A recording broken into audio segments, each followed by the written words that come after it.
welcome everyone to the webinar about the unique patient access challenges to plasma-derived medicinal products in COVID times and beyond. I am joined today by esteemed guest, Oliver Schmitt, representing Plasma Protein Therapeutics Association, Marcin Czech, representing public authorities, and Prof. Willersinn, representing the Patient Association. Today's topic, as the title itself very much suggests, will center on two key words: uniqueness and patient.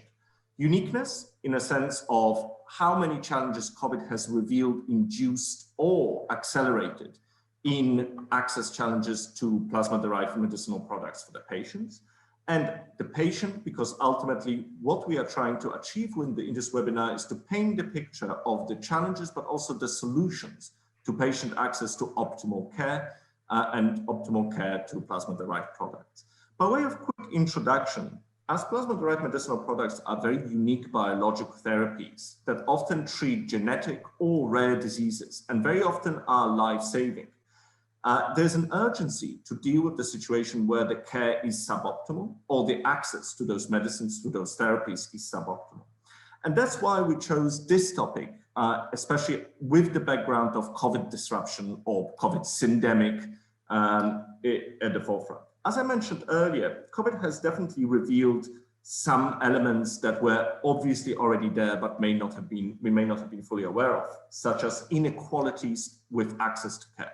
Not just in PDMPs, but through COVID, we have seen that access to care and care delivery varies greatly across Europe, and different healthcare systems manage it differently. So that's the revelation, and I think that we were implicitly aware, but not explicitly so. Some of the elements that COVID induced, or the syndemic has induced, is really the resilience of care delivery.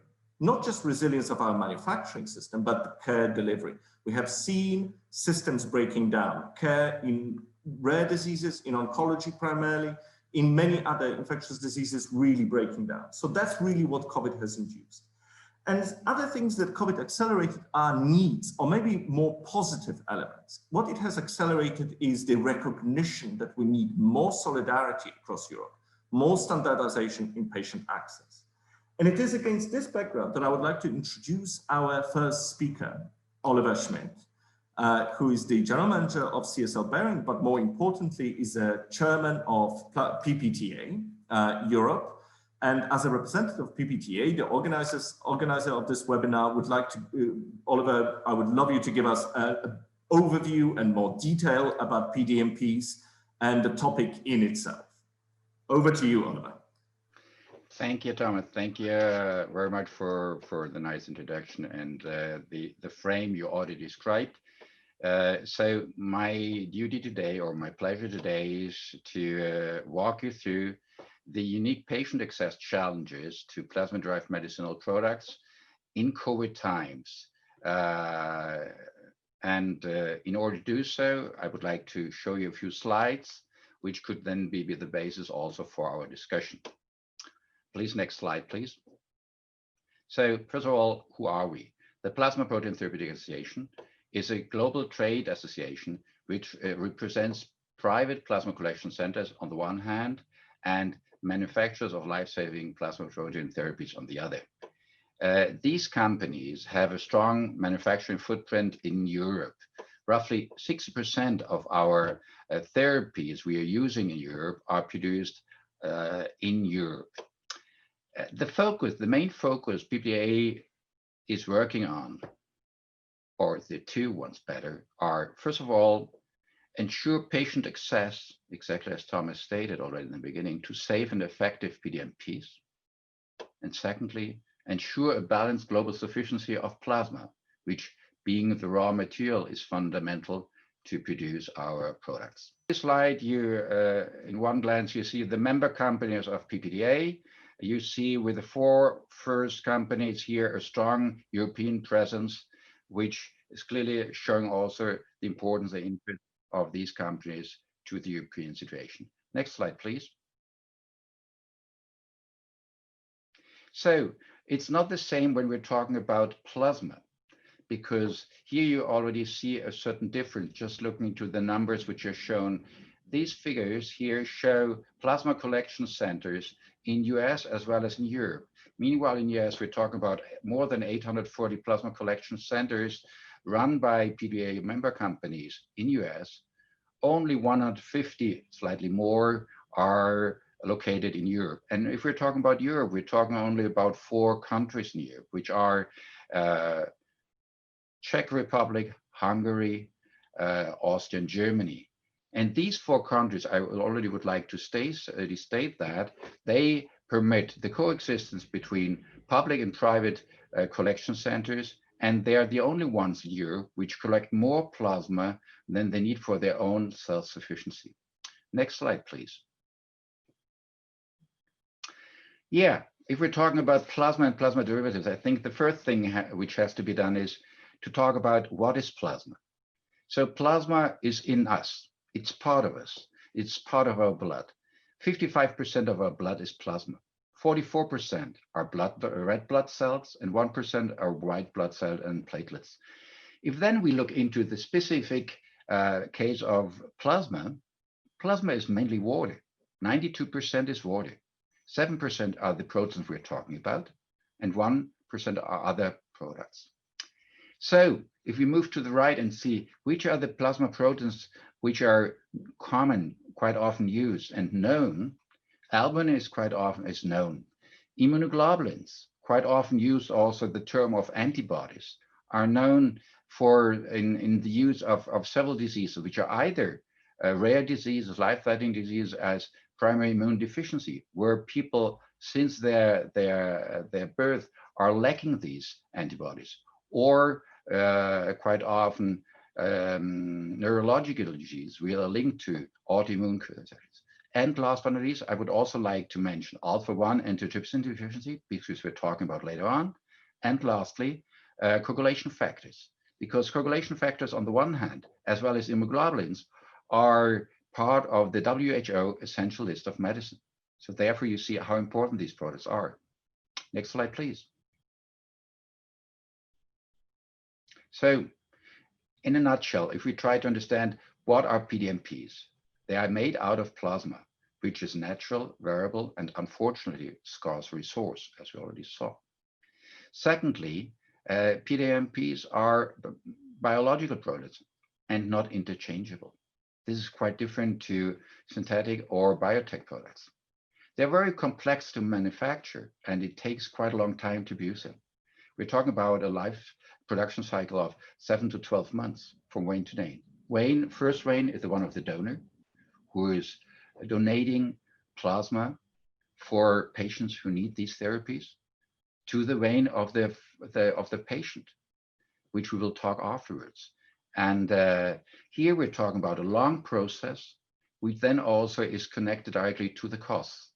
Here to the right-hand side, we unfortunately can't see it because we have the picture there.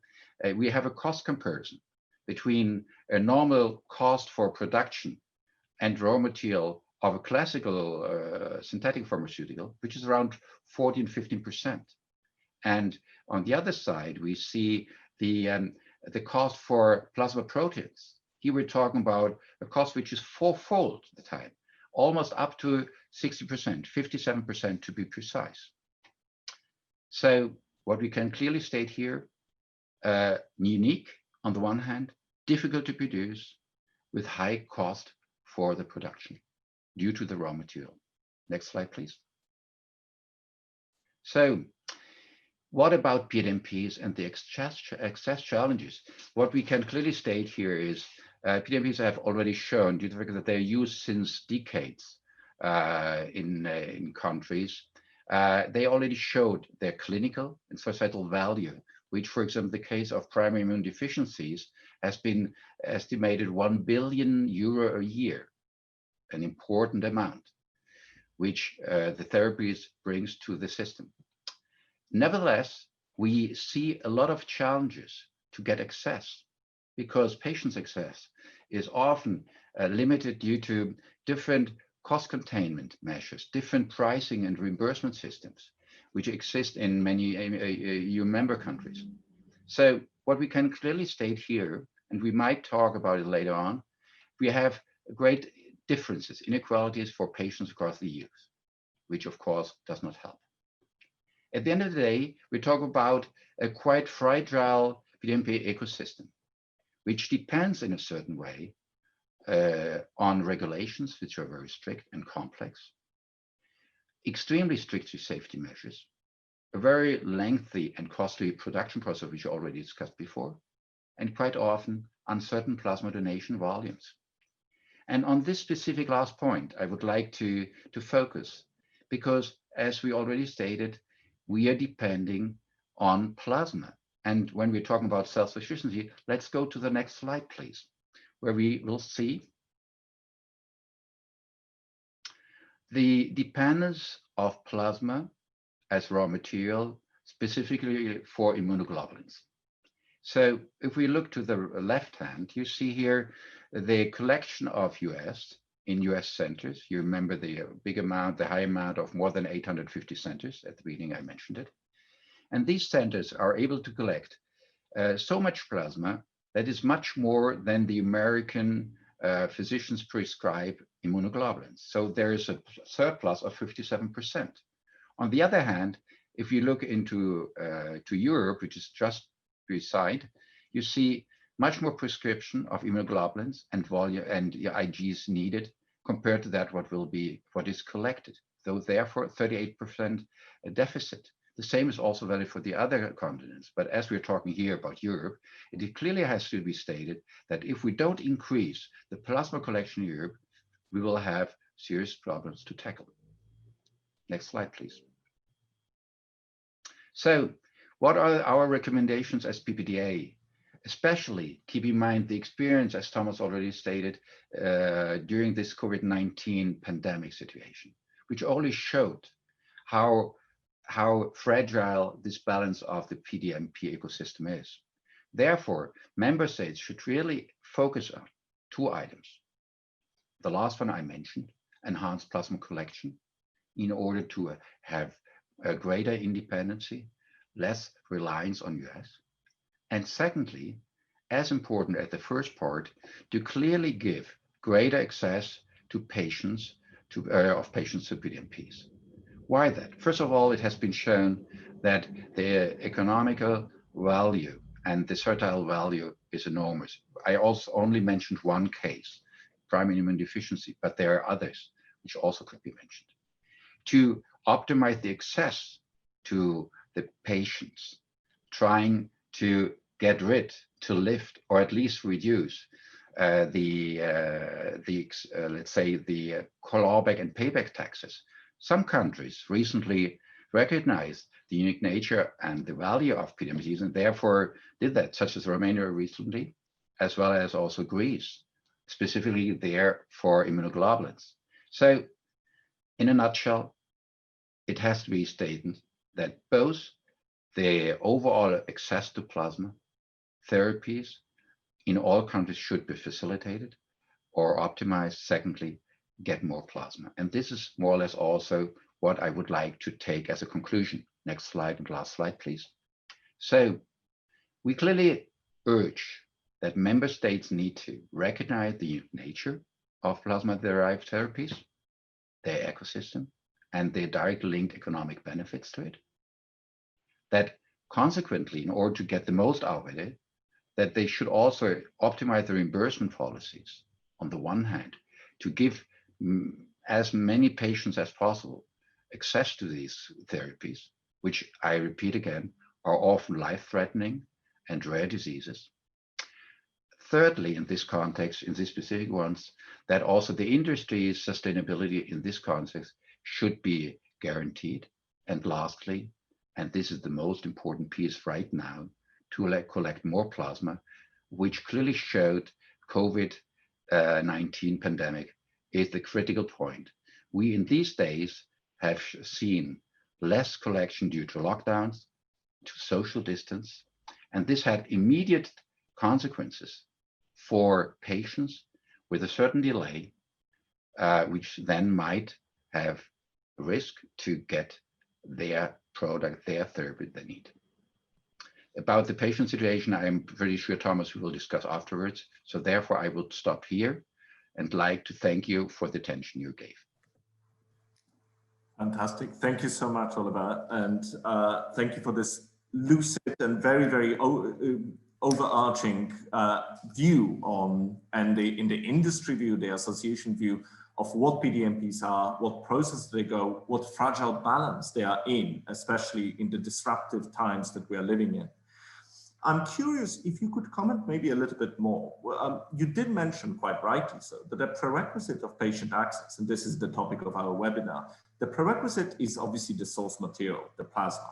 If there is no plasma, there's no product. If there's no product, of course, there's no patient access, regardless of reimbursement or lack of it. And you also mentioned that there are a few countries in Europe that have a coexistence of private and public collection and constitute, if I remember correctly, almost 50 or in excess of 50% of European plasma collection. So why such a gigantic discrepancy whereby, you know, Austria collects 10 times or 15 times more per capita than, say, Portugal or Poland? Why is it important? What can we do to equalize that, to make sure that that plasma collection is on par with the medical need? I think, Thomas, this is a crucial question. It's a very important question, and it's a very intelligent question, because this is the basis in order to increase the awareness, first of all, for plasma therapies on the one hand, and consequently the interest of donating. So as we do know, these 4 countries you mentioned, or I mentioned before, they interpret the European Blood Directive, which then is a directive, and therefore has to be interpreted on national law in a different way compared to other countries, such as you mentioned one, Portugal, such as France, such as Italy, just Spain, just to mention a few ones. So first of all, in all these countries, there are national self-sufficiency plans, exactly as they exist in Germany and Austria, only applying a different model compared to that what we have, for example, in the country I live in, Italy. So first of all, I think create awareness, which we will do afterwards. What about the therapies? Why do we need the therapies?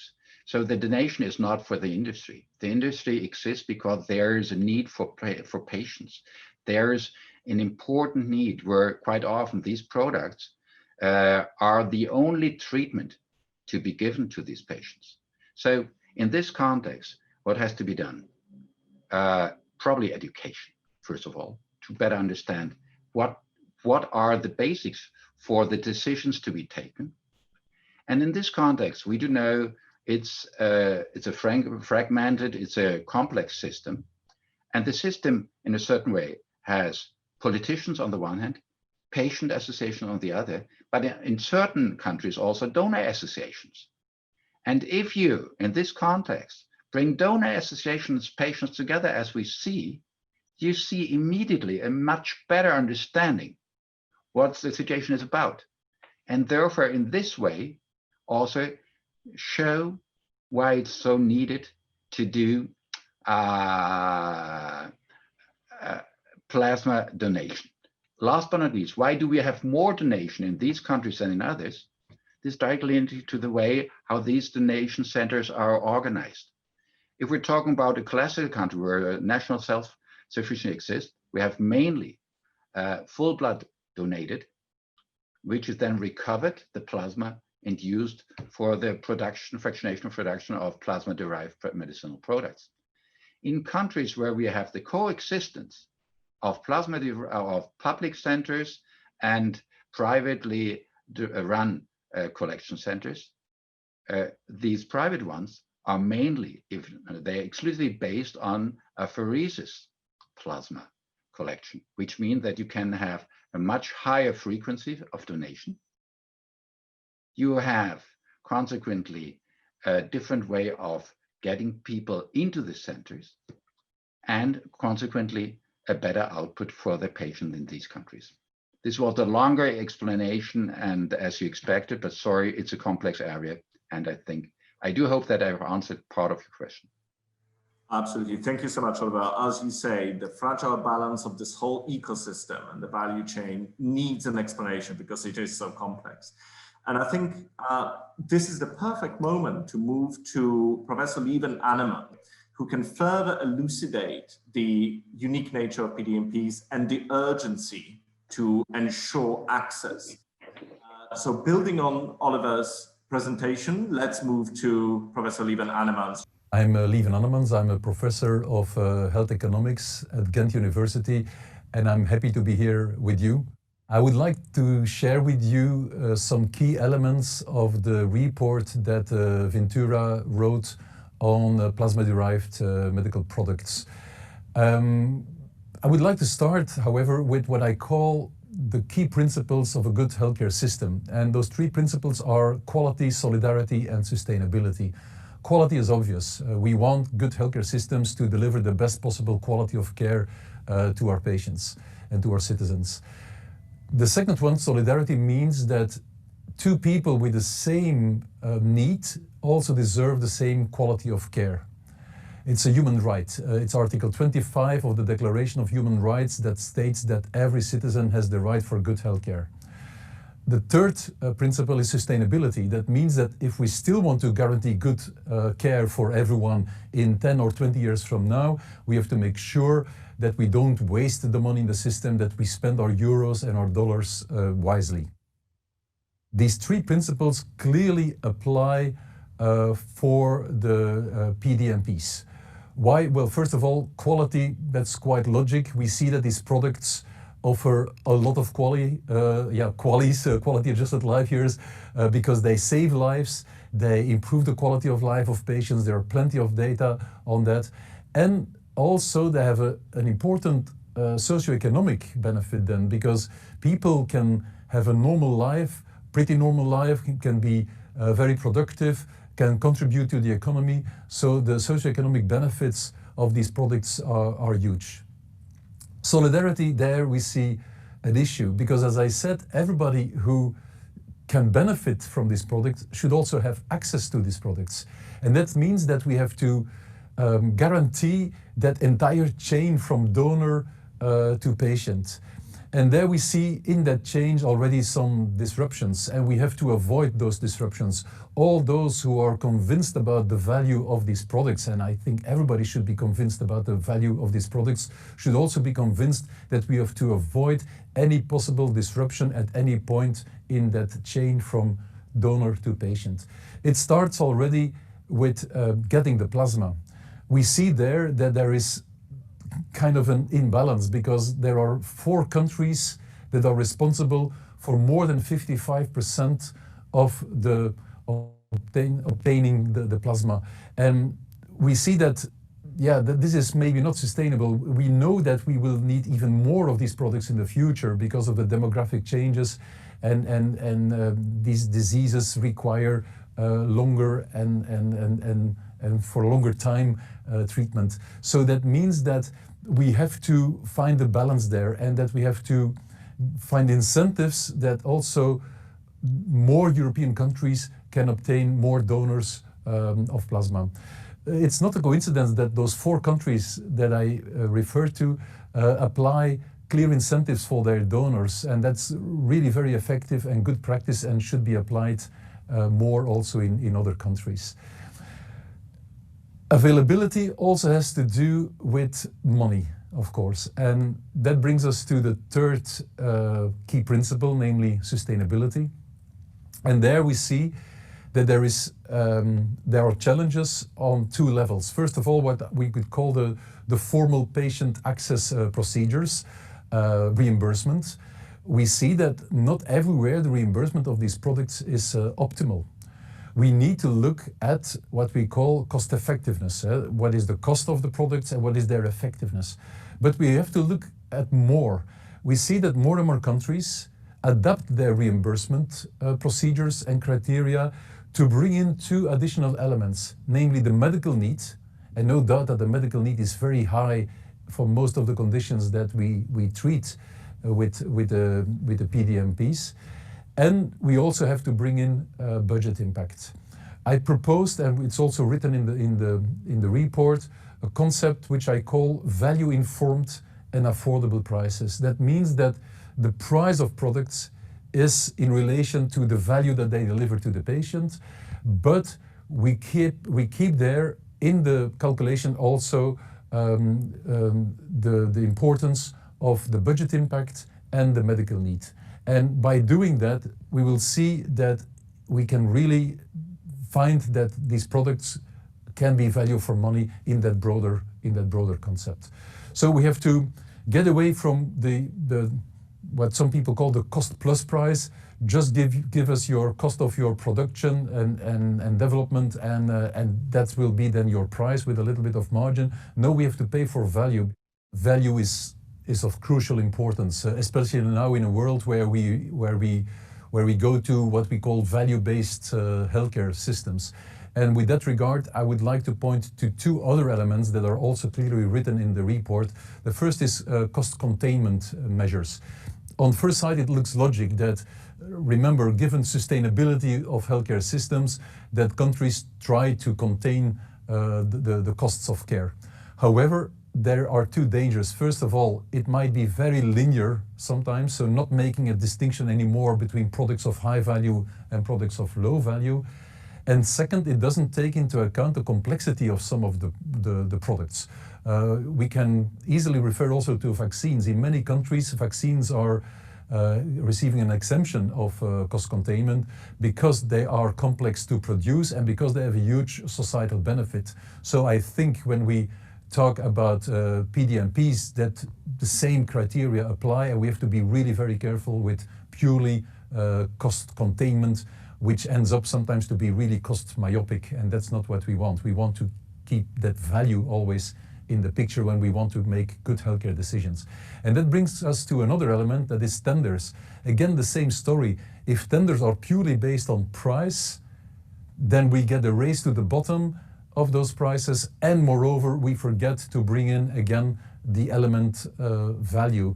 So it's normal again that countries and healthcare systems organize tenders, but then it should be based on a logic that we call value-based procurement, that all the elements of the value are taken into account in the picture.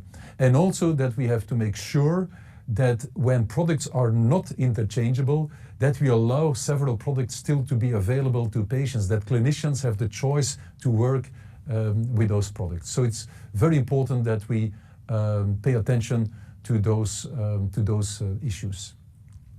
And that brings me to the conclusions of my story today. So first of all, I argued that we have to be very careful to avoid any disruption in that very important chain from donor to patients, and that we have to increase the number of donors. We will need more of these products in the future, so we'll need to increase and take measures to increase the number of donors. Second, when we deal with reimbursement, there should be more harmonized and more clear criteria that take into account the value of the products, the cost effectiveness, the medical need, and the impact on the budget. And third, we have to be careful with measures that only look at costs and nothing but cost, because then we completely forget the value and the societal impact of the products, and those need always to be part of the equation. In conclusion, I think there is room for improvement. I'm an optimist, and we have to have an open dialogue to try to improve indeed the current situation for the PDMPs. I invite everybody to read the report carefully. There is much more than I was explaining now in this very short speech to you, and I hope that you enjoy it and that it can help to improve indeed the access to patients, because that's the ultimate goal. Fantastic. Unfortunately, Professor Lieben is not Professor Annemans is not with us in this room, in this virtual room, so we cannot ask him questions. However, as a representative of Vintura in this esteemed group, I would allow myself to answer some of my own questions and elucidate a little bit further on what Lieben has been speaking of. I would like to make a little bit of a distinction well, not even a distinction. I would like to talk about two elements. One is the triage that, or three-partite distinction between different challenges to patient access. On the one hand, the formal patient access. On the other hand, the therapeutic patient access, which is optimal treatment, and the availability of plasma being the third. I know we have covered from Oliver's presentation as well as Lieven's video, Professor Annemann's video, a lot of issues concerning plasma. So I will try to limit my commentary here to the other two elements, the formal access and the therapeutic access. But before I do that, I would like to return to our original element of COVID. What has COVID changed in the landscape before I go deep into it? Well, I wanted to bring in a more of an emotional element. Lieven has spoken, Professor Annemann has spoken very deeply about solidarity. And solidarity, of course, is a big philosophical, ethical concept. But what I wanted to bring here is this emotional element. Can we imagine for a moment a patient with primary immunodeficiencies or secondary immunodeficiencies in a times of a pandemic? These are the people for whom infections are extremely frequent and very often fatal unless they receive appropriate PDMP treatment. So let's imagine now the situation that we are in their position. Well, we sort of are, because for the time that we have spent under lockdown, we have all lived through the anxiety that these people go through for their entire lives. We have lived through the anxiety of contracting the disease if we leave home, of not getting the right treatment, of dying unnecessarily. So now, for the first time, there is a benefit of a pandemic in that it brings the understanding and the awareness of what many of the patients who are not or are being treated are going through. So I want to underline that feeling of empathy that the pandemic, as I say, in a way, ironically, in inverted commas, brought the benefit of understanding. So that's my emotional part. And from that emotional part springs the two elements that I wanted to talk about, which is the formal patient access that Lieven, that Professor Annemann has spoken to. And the formal patient access really concerns approval and reimbursement of PDMPs across Europe. We have already mentioned that this is very uneven between countries. What I wanted to also add is there's no longer the traditional and well-embedded divide between Eastern Europe and Western Europe, or Southern Europe and Northern Europe, more affluent countries and less affluent countries. What is quite striking about PDMPs, that there's a lot of haphazard or chaotic reimbursement, whereby countries like Finland, or even affluent countries like Netherlands, may reimburse some products and not the others. And countries that are normally perceived to be less affluent, Poland or Czech Republic or Hungary, tend to reimburse more products and more therapies. So this is not a straightforward picture. But this straightforward picture should really be more standardized. Professor Annemann spoke about solidarity and equality and sustainability. So if these products clearly present a high quality, clinically speaking, they should be available to everyone. So what I'm saying is that coverage of immunoglobulins is generally very good across Europe for primary immunodeficiencies. But when we come to secondary immunodeficiencies in leukemia or in HIV patients, this is extremely erratic. And these patients are very often deprived of that treatment. When we speak of hemophilia patients, patients who could be treated with factor 10 coagulation, again, we are seeing lots of countries that are not reimbursing it and effectively limiting the access. Not to mention protein C and alpha-1, which I know Frank Willersinn, Dr. Willersinn will speak of later, so I will not comment on these here. And now, even when we have a reimbursement in different countries, then there comes an issue of eligibility. So many governments, rather than moving to cost containment in a linear fashion that Professor Annemann spoke of, move into clinical capping or patient capping. What does that mean? That means that only very specific patients are eligible for PDMP treatment, not necessarily patients who clinically could benefit, but only a portion of those patients. That again raises ethical issue of why, if all of them can be, all of these patients can benefit, why not all are reimbursed? And now the second element that I wanted to touch upon is the therapeutic patient access challenges. So the former ones are pretty obvious. It is about availability of the product for the right patients at the right, in the right therapy setting. But what the therapeutic patient access is about getting the optimal treatment for the right patient. I know that Oliver has already spoken about this and Professor Annemann has alluded to it. PDMPs are not interchangeable, meaning that they are, these days we speak a lot about personalized treatments, personalized therapies in oncology, in rare diseases. But PDMPs for the last 40 years have been the personalized therapies in the sense that each patient and the unique situation with comorbidities requires unique tailored treatment with the right PDMP. So amongst IgGs, different brands and different modes of application, different modes of administration are more appropriate for some patients and less appropriate for others. So that again, looping back to COVID situation, if we have a mode of administration such as subcutaneous, which does not require necessarily a hospital visit, this sometimes can be life-saving for a primary immunodeficiency patient.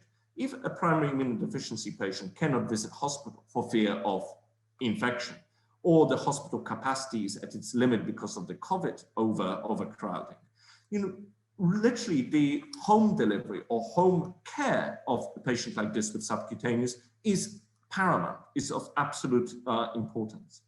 Essentially, therefore, therapeutic patient access is about optimizing the treatment, whether this is about the specific brand or specific tolerability profile or mode of administration. And because those products are not non-interchangeable or not exchangeable, we need to make sure that in the procurement, again, that both gentlemen have spoken of before me, is aligned with the clinical need best practices. So if I were to say something as a recommendation from this rather long explanation, if cost containment and if procurement measures contravene the guidelines and the best therapeutic practice, they should be revised. So let's make sure that if we supply the PDMPs to patients, we also take the last step, the most important step, to supply the optimal care and the optimal treatment as well. And in the COVID situation, that becomes ever so more urgent. So without further ado, after this rather lengthy commentary on Professor Annemann's and Oliver's presentations, I would also like to open the floor to Dr. Willersinn. Dr. Willersinn, Frank Willersinn, is a president of Alpha One Association in Belgium, and also amongst others is the founder of that association as early, if I'm not mistaken, in 2002 or early 2000s. Frank is also a patient himself, diagnosed with alpha-1 deficiency in the 90s, and subsequently founding the association and running the association as its president in advocating the better access and the importance of access and awareness of alpha-1 antitrypsin deficiency. So over to you, Dr. Willersinn, for your presentation and getting deeper into this specific therapy area. Thank you very much for this nice presentation. I'm very happy, I'm very glad to be here today and I'm grateful, I think, you to have invited me to testimony about the patient view in PDMPs. I'm an alpha myself since birth because it's a genetic disease, and I'm on treatment on augmentation therapy since 2012. That means for 8 years, and you know that alpha-1 attacks mainly the lungs, and people go for emphysema, and then they need oxygen and a new lung. My situation after 8 years is I have no oxygen, my lungs are stabilized, and I'm very grateful about this kind of treatment because, well, every time I come out of the hospital, I will not tell you all my story, but just to give you an idea of what does it mean. I come out here in Belgium from the hospital, I feel securized because I know I'm protected for the next couple of days, for the next couple of weeks, because my liver doesn't produce antitrypsin, and now I got it by 900 donors from 1 year, and that's fantastic because it gives me a feel of security and basic security in life. That's a wonderful thing. So I just would like to bring you some elements about the patient views. I think it is important to say that the diseases treated by PDMPs are, as you know, very different. If you think about C1 esterase inhibitor, that's a life-saving product, PDMP. In hemophilia, of course, and in PID, these treatments are essential. In alpha-1, it's a little bit different because alpha-1 needs about 35 to 40 years to go to lung emphysema. So it's a chronic treatment. And as I told you, to stabilize my lungs by this treatment is the important point of view. And well, in these COVID times, of course, in the beginning, there were two questions. The first one was, are alphas more at risk to get the virus? So the question was, is this kind of risk management, should we do something to protect ourselves? And the second question, of course, was knowing that plasma donation going down, would there be some shortages in the delivery of the product? And in May, I came to the hospital and they said, well, we are sorry, your product is not in. But perhaps we will talk about this kind of situation a little bit later. So in COVID times, a lot of alphas didn't go to the hospital, and because they thought the risk to get the infection is important. And we think for 3 or even 4 months, if an alpha doesn't get his treatment, that's not really a tragedy, because you cannot figure out medical parameters to show that the product is missing in the lung. And so no hospital, no treatment, but the situation is different in all countries. In Belgium here, we have to go to the hospital. In Germany, for example, the alphas can go to the general practitioner to get the product.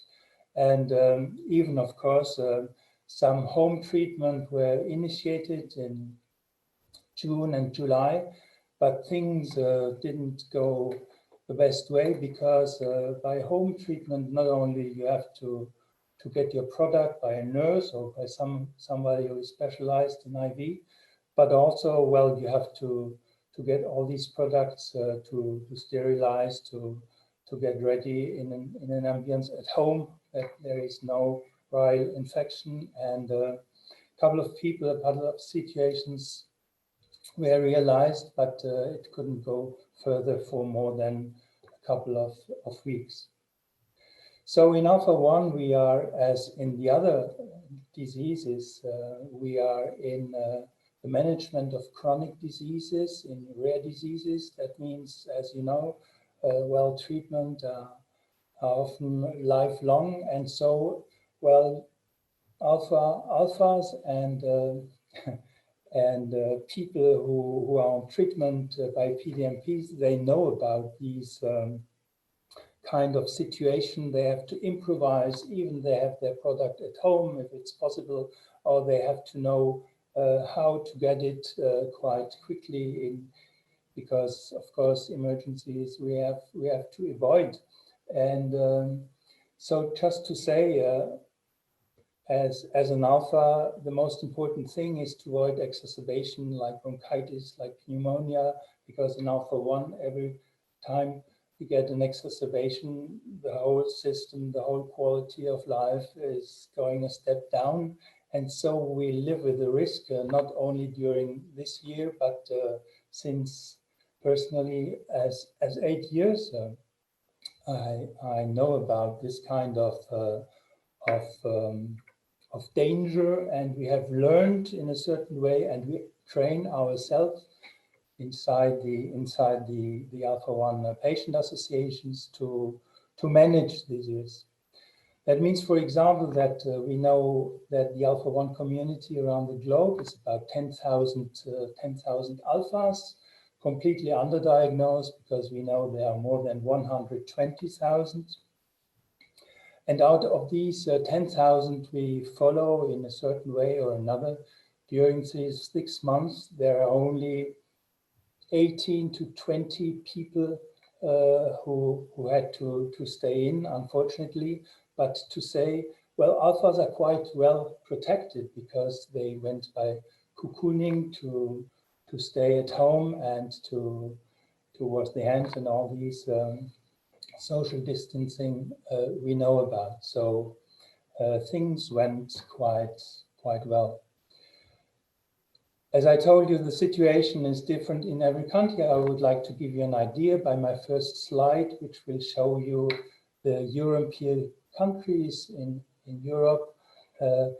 For me, there are more than the member states, so we have 47 countries. And as you can see in yellow, these are the countries of the European Union. And the red dots, well, these are the countries where we have today reimbursement of augmentation therapy of PDMPs for alphas. In some countries, it's like Italy, Portugal, and Spain. Its situation is quite easy. In other ones, like Belgium, for example, we are only 12 patients treated. In Croatia, there are 14. And there is no budget to treat more than 14, even if there are more alphas. Or in the Czech Republic, I think they are 22. And because there is a national budget, and in every country we have to adapt and to find the alphas to go for best treatment. But in all the other countries where we have different situations on the economical side, clawback taxes and other obstacles, well, people move to Spain, or they move to Italy, or they move, or they try to move in another country, which is not easy at all, because as you know, in Europe we have more than 250 languages, and to go from Finland, even to go to Poland, that's not a single affair. So to tell you, we need about, in prevalence, 120,000 alphas. We know about 10,000, there are 4,000 treated. It's very underdiagnosed because there is a lack of awareness of this lung disease and also partly of the liver disease. On my next slide, I just wanted to tell you what we are asking for concerning the PDMPs. I think the most important point is the need to create awareness. We ask the policy makers to go for plasmapheresis program to bring up more plasma donation. Of course, the coexistence of the private and the public plasma collection to make it more possible also in other countries, to increase the PDMPs supply. Because as we know, well, the need on the patient side is growing. If we are 10,000 alphas and 120,000 should get treatment, that's amazing, amazing volume to create and to be available. And for the safety of patients, well, as we know, we need a regionally balanced plasma collection. That means also that products could circulate between countries or between regions, and to go where it is the most important. On my last slide, I brought together our perspective for accessing PDMPs because as Lieve Nannemann said, and we know it's increasing life expectancy and quality of life of everyone, and it modifies positively disease progression. So I think for reimbursement to evaluate more the socioeconomic impact as less health cost course on midterm studies would be the most valuable point. Thank you.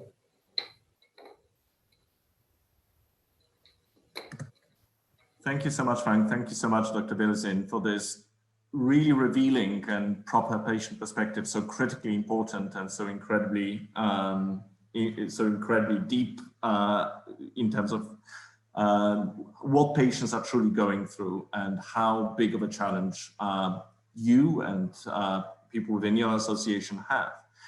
I was wondering, you did mention that there are about 4,000 patients currently treated in Europe, whilst the prevalence is about 120,000. What I did not see in your recommendations, and I'm sure it's implicit, is about boosting diagnostics. Because presumably, when we speak of such high prevalence, or relatively high prevalence, and such a low treatment rate, this must potentially stem, on the one hand, what you have very much already covered, the reimbursement coverage, but on the other hand, probably just also the diagnostic procedures, so the awareness of diagnostics. Would you like to comment on that, on the diagnostics and the data that comes from it that may somehow impact the patient access? Well, the situation is very complex and, as you know, different in every country. So let's take a country like Lithuania with around 2 million inhabitants, where we know there might be about even 2,000 alphas. It took me 2 years to find one lung doctor who is sensitized about that, and well, she has no tool to diagnose alphas. So to bring these people in the field in contact with testing, with even with pharma, or also for Alpha 1, we have in Europe 5 laboratories. They are specialized in Alpha 1, is an important point. And so on one side, it's awareness. On the other side, the tools. You cannot get simply test kit in all countries because the compliance are different, and also the firms are not represented in the same way in all countries. And so everything is coming a little bit together. And as I'm running also in most countries in Europe to find alphas and to be with experts, well, my role is a little bit to interconnect all these people and to create awareness and to tell them, listen, there's a possibility to show up, and I can propose connections and solutions, but it took a lot of time. Thank you so much, Frank. I think that's also an incredibly important point you're making. It's about connecting stakeholders, patients with decision makers, and also making sure that we make the best use of the infrastructure that we have in Europe, but also boost it to make sure that ultimately the patient access and optimal patient access is guaranteed. And I think this is a perfect bridge to introduce another one of our panelists now that we have gone through the presentations, and I would like to open the floor to more of a panel discussion. So we have with us also Professor Czech, Marcin Czech, who is the former Vice Minister of Health in Poland, responsible for drug policy and reimbursement. So we are hoping for a lot of insight from an actual decision maker today.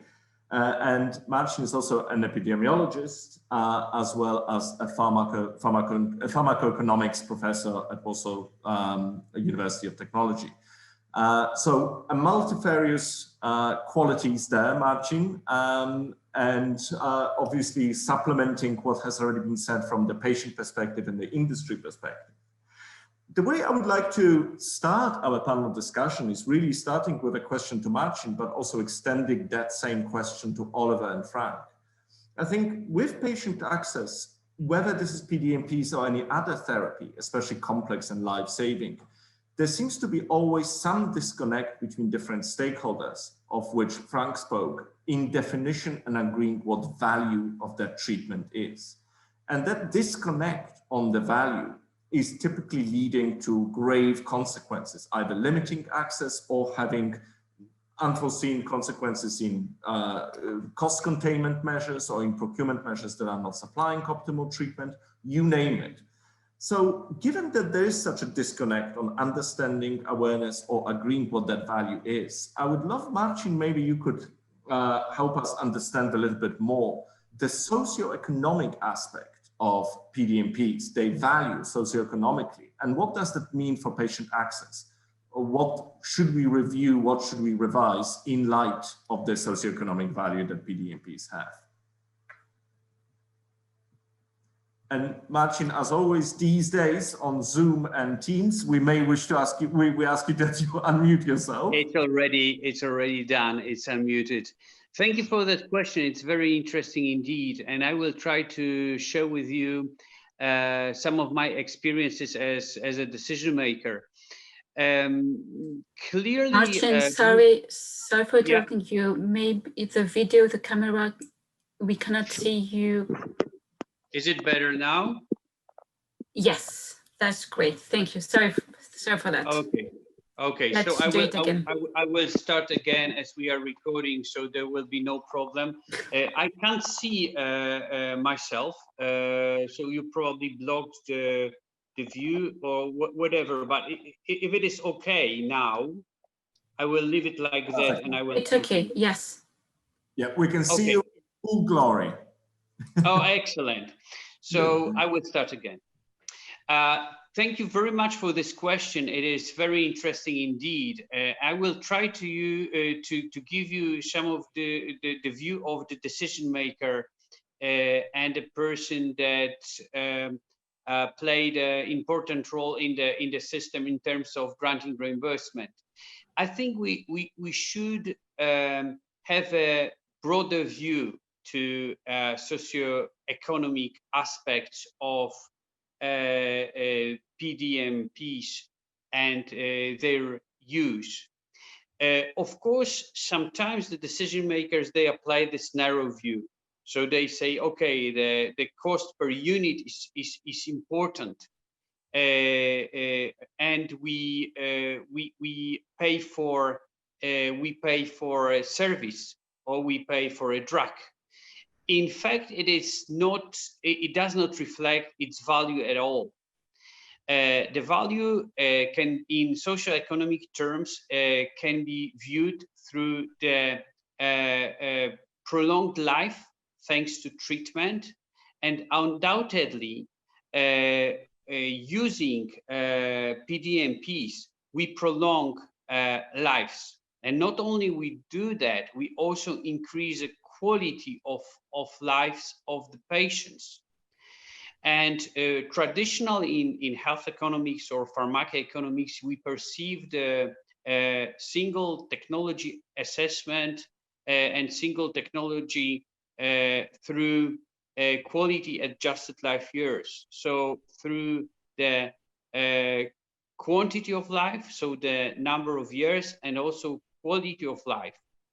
In a more broad aspect, which is also recommended by World Health Organization, we use DALYs that takes into account not only the life that is prolonged thanks to treatment, but also disability.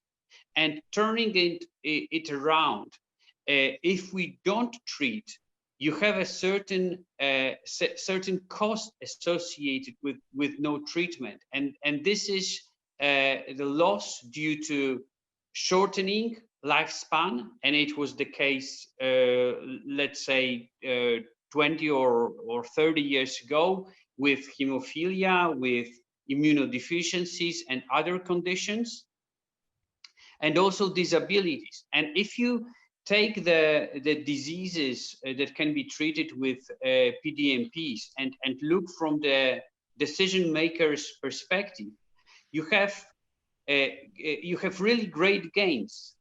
Let's take coagulation factors. So all bleeding disorders like hemophilia, if you don't treat them or you treat them poorly, you have a lot of complications. Not only that, you also use much more very expensive resources of healthcare sector, like hospitalization, surgery, and others. If you take immunoglobulins, it has been already covered by the other panelists. Then you also gain something that is very important, and normal life of a patient. You can look at it through economic terms. You by this treatment and a proper treatment, you get people back to productivity. So they are not more a burden to the society, but they can work. Their productivity increases. Their level of absenteeism go down, and they can be, from a social point of view, active members of the society.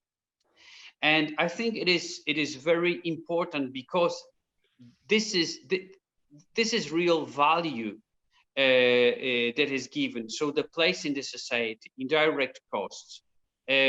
Also, we avoid taking care of these people.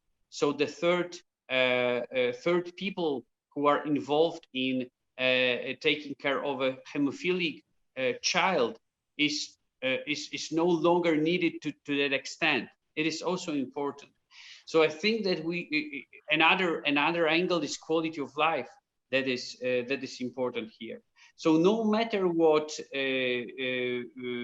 plasma-derived medicinal product you take as an example, you see that you should look really broader to these aspects, and that you should treat these products like a unique products.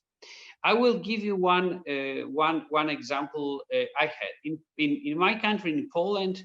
If you are a producer, you can't increase the price of your product. I mean, it's practically impossible in the system. You can reduce your price.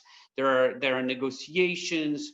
You can enter into risk-sharing agreements, which means reducing the price in the most complicated mechanisms. I think the only exception that I had in my being on the position of vice minister were immunoglobulins. When I saw the risk of having shortages on my market of immunoglobulins in the indication of immunodeficiencies treatment and some other indications as well, because there were some production issues that were they were proven. So they were not like we would like to earn more, but the real reasons for that. And we were forced to, together with my boss, with the minister, to increase, not to a dramatic extent, the prices of immunoglobulins. I had no doubts that here I should do it, because it was the only way for the patients to stay alive, to stay healthy, from my point of view, to continue to bring value to their lives. I think that's a very important point you are making, Marcin, that Professor Annemans has alluded to, that sometimes higher price actually leads to bigger sustainability, not the other way around, right? Yeah. Whereby you get the access, you treat the patients, you gain the productivity years, you alleviate disability, you gain psychosocial elements. I think, thank you so much for this tour de force, and I'm sorry for interrupting you, but of course we have a limited time and I would like to engage on this as well. But I think, what you have painted as a picture, both from your personal perspective and where you were involved in actual increasing of the prices and reducing the barriers, the economic barriers and procurement barriers to PDMPs. And also your comment on the productivity, which is so often overlooked in health technology assessment or in reimbursement scenarios. I think that gives me a great pleasure, because I think Frank will probably agree with me that every patient does not want to be a patient. Every patient wants to be a productive member of the society. And as such, Frank, we have now a great view of the socioeconomic value of PDMPs, but maybe you could give us even deeper look at the value that it represents to individual patient, but also to a physician, to a doctor. Since you are a medical doctor yourself, we are really hoping for that perspective to be added on top of the patient one. Well, as you said, on one side, I think the value on the patient side is a question of quality of life. That means, as I told you, a feeling about security to get the treatment and to be protected. And of course, if you don't get the treatment and if they say your treatment is not in, please come next week, we will see, that's insecure. But also, if you are a doctor specialized in PID or in alpha-1, you learn with your patients, and of course, the patients are motivated to do the next step to be better and to get better. And often the patient gets a little bit an expert of disease because he knows best about what is working and how it works and how does it feel to get the treatment. And so on the doctor side, to have patients with PDMPs treated, they are motivated to find their own equilibrium. So you can guide them, you can propose things, and then they always decide because they are not a health expert, but they take decisions for themselves. So it's really kind of synergy in a certain way to get the patients responsible for his genetic condition or for his disease, which is not obvious because should I be responsible for my chromosomes? That's an ethical question. I think personally, I have a lot of responsibility for my chromosomes coming up from thousands of generations and coming out in my body and my way to be for next generations, but also how things to handle and all that. That's another discussion. And so, well, I would like to add something which didn't came out really on the patient side. If you speak with alphas, which are stabilized in a certain way over some years, and you talk about life and disease, well, most of them say, well, this disease, I really had moments in my life I couldn't even imagine. I met you, for example, or other events, and so this kind of genetic condition, which has a solution and found a solution, well, people are flowering and they are motivated, and that's another aspect of quality of life, which is one of the most important.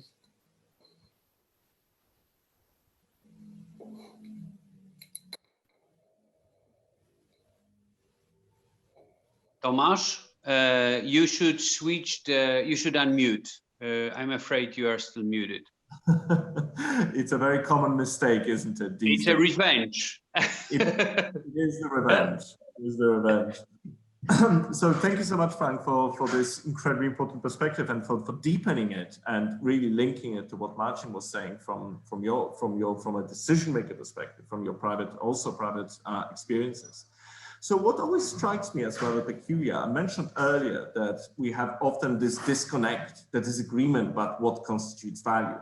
I don't see that much of a disagreement here between a decision maker, a public figure, also the patient and a doctor. So maybe, Oliver, you would like to comment from the industry perspective, because what we are seeing, it's very clear that we are agreed on the value of PDMPs, and it's not a small value. You know, it's been quantified into billions on the European stage of euros, if we want to quantify it, and also socioeconomic impact, productivity impact, quality impact, etc.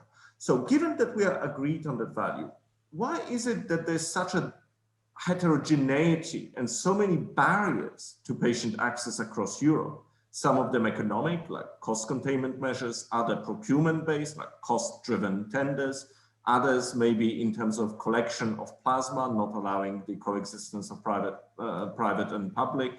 I could probably enumerate many of them, and you know better than I do.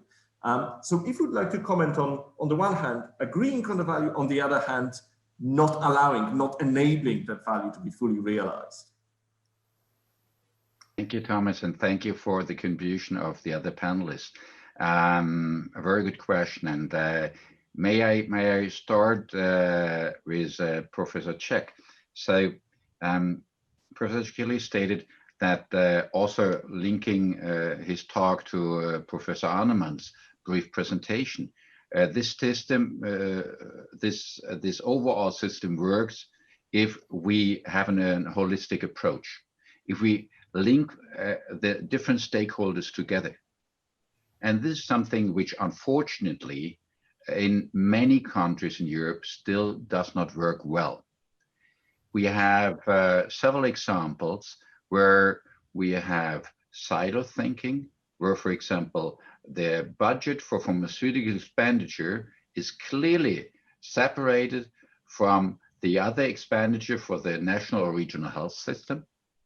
And therefore, each one who is responsible for his or her specific budget tries to do his duty, which is understandable because he is paid for, he's following his job, which then means that you don't have a complete view of the overall value a system could bring and allow to have a better quality of life, a higher productivity, and overall a better use of always limited resources.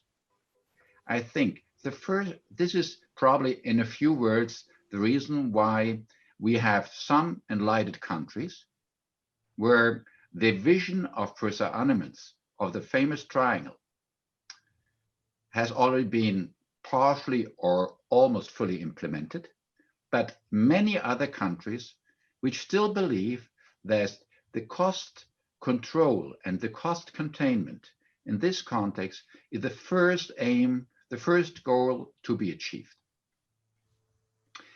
How can we overcome it? Probably with a way as we do today, bringing stakeholders together, educating them about the overall system, and showing at the end of the day figures how resources could be used in a better way. Also keeping in mind that many of the diseases we are talking about, Frank mentioned the alpha-1 antitrypsin, but during the discussion we also had mentioned other two diseases which are hemophilia on the one hand and PIDs, where we have unfortunately kids already since the birth suffering from their diseases.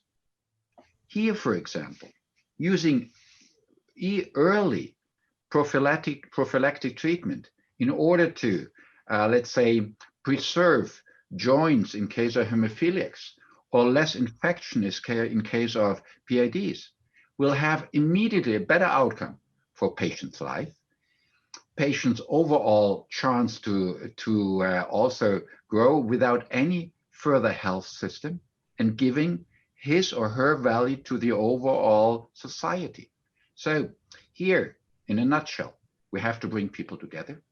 We have to clearly explain what the basics of this socioeconomic model, also Professor Czech focused on, are, and try to convince governments, but also health funds and others to follow this idea.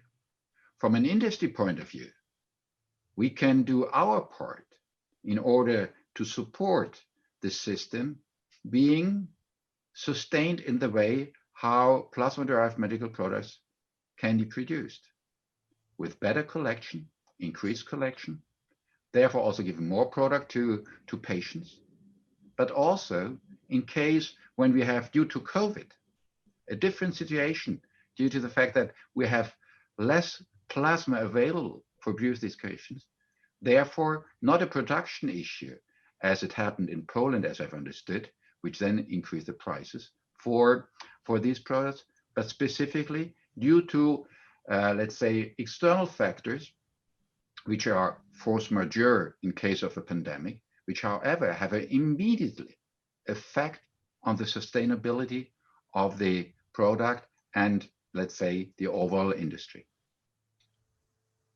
May I add something, Tomasz, to it? Absolutely. Please go ahead, Marcin.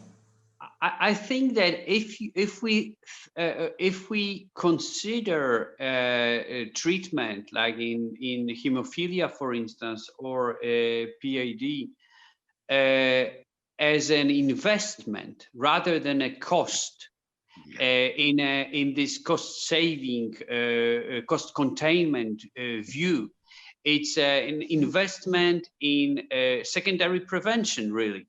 We will be able to perceive it differently. So what are the complications avoided?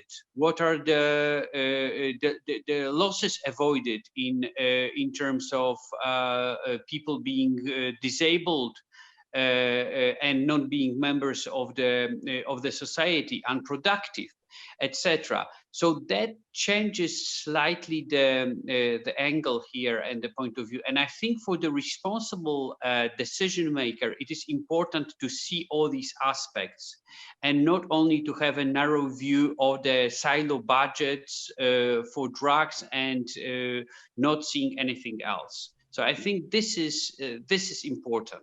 This is really vital in a right perception of these products and their use.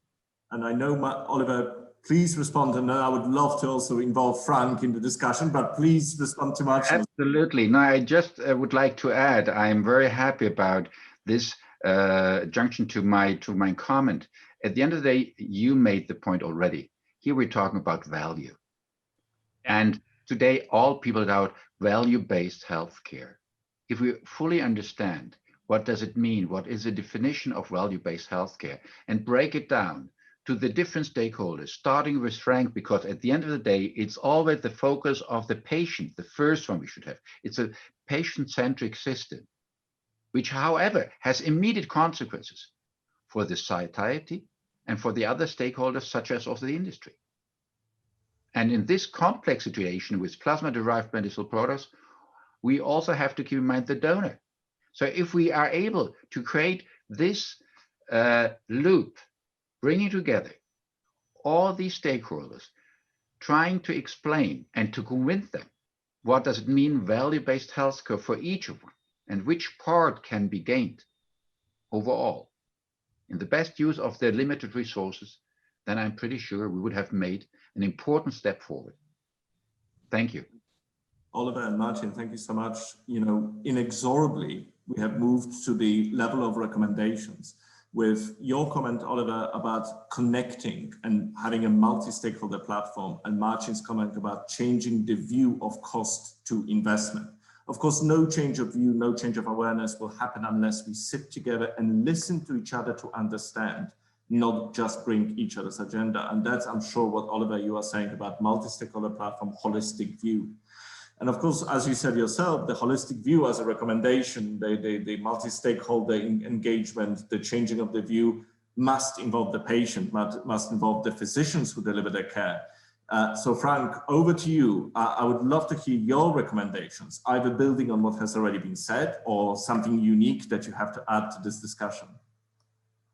Well, in the Alpha-1 community, for example, of course, we have a lot of discussions about these themes, and we decided that to create awareness is the most important point because we have to open up and to speak about and to introduce, and then we can speak about the different landscapes. And in every country, it is different. For example, well, in Denmark, we might have 3,000 alphas, but in Iceland, we have no alpha who should get treatment.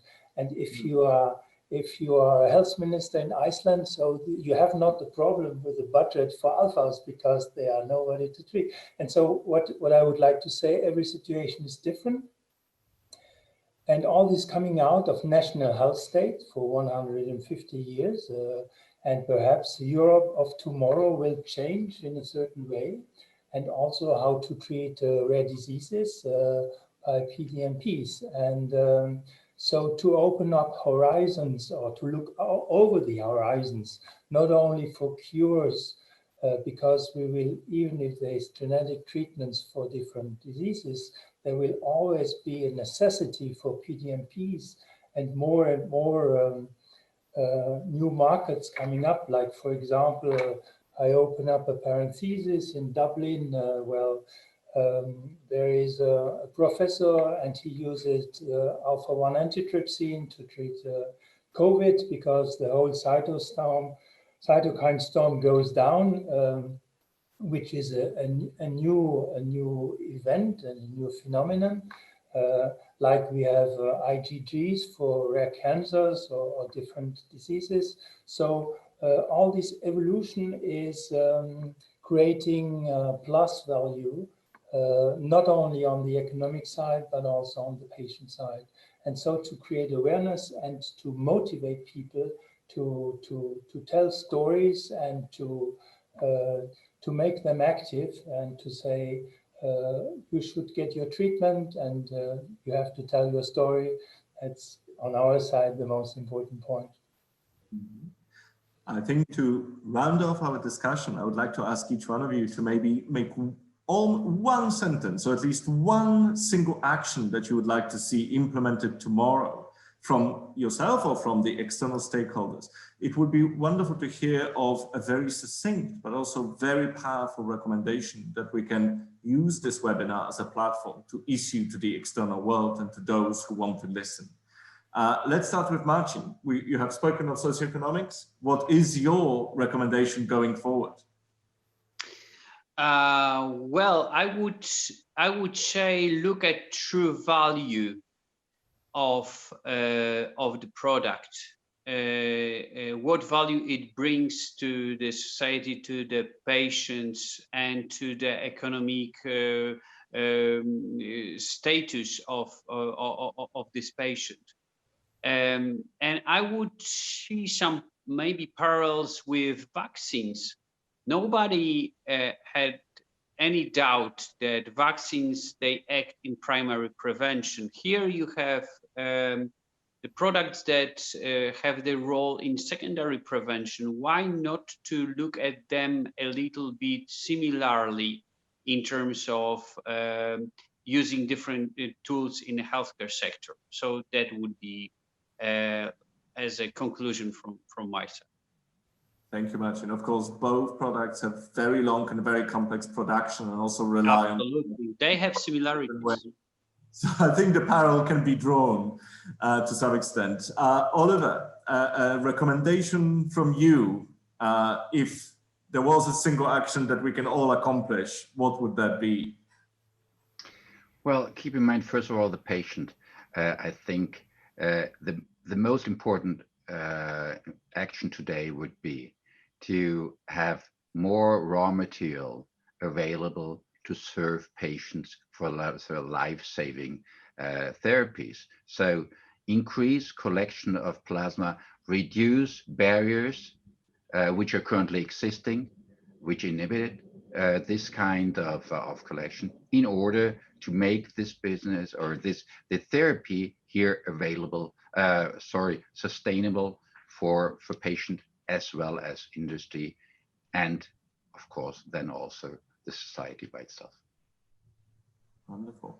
And thank you so much, Oliver. That is indeed such an important element, the prerequisite of anything that happens within the healthcare system, within PDMPs. And over to you, Frank. What would be your single recommendation?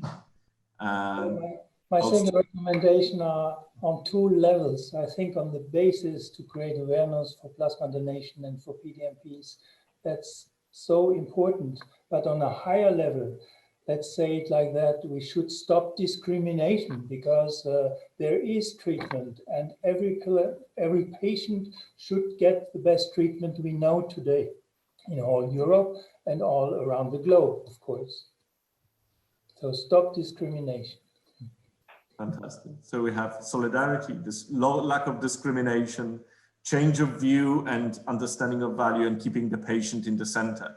And if I may just steal from Oliver's earlier speech, any solution has to start with listening to each other and creating the multi-stakeholder platform, both in my experience and I think in all our experiences. So let's come together in that solidarity mode in order to find the solutions, because solutions are out there as long as we listen and agree on that value. So it's been an enormous pleasure hosting this webinar. Thank you so much to Dr. Willersinn for his inputs and patient perspective. Thank you so much to Marcin Czech for elucidating the decision maker, but also a pharmacoeconomist's perspective. And thank you so much, Oliver Schmitt, for giving us also the perspective of the industry and the difficulties and challenges that we are facing on the life sciences side in providing the right product for the right patient. With that in mind, thank you so much. And I hope we will continue that discussion in much broader multi-stakeholder platform as we develop the solutions. Thank you very much. Thank you. Goodbye. Goodbye. Thanks so much.